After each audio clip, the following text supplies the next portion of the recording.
دايما بيوصلنا الدعم بتاع حضرتك وبرضه اتحاد الكوره. وبصراحه الحمد لله يعني في تحسن كبير قوي في المنظومه كلها. دايما بيساعدونا على كل حاجه احنا عايزينها.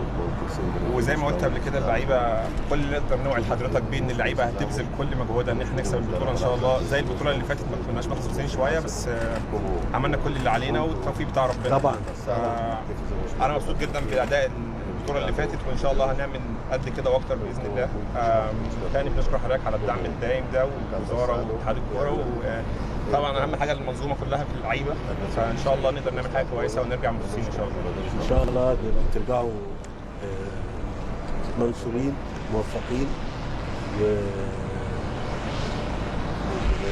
عايز اقول لكم على حاجه يعني انتوا بيبقى لكم تاثير كبير جدا على كل اللي بيتفرج عليكم، وده موضوع تاني بغض النظر عن المكسب والخساره. انا بقول لكم كلكم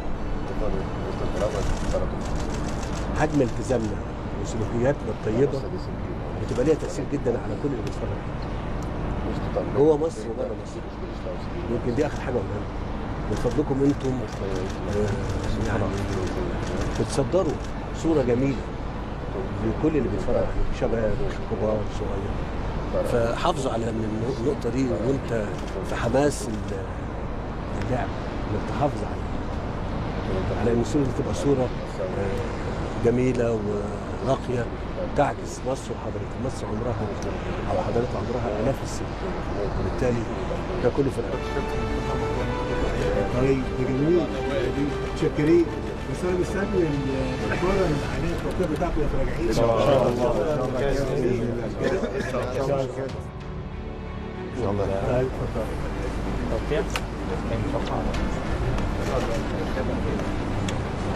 لما تنتهي ان شاء الله ربنا يوفقك. السلام عليكم.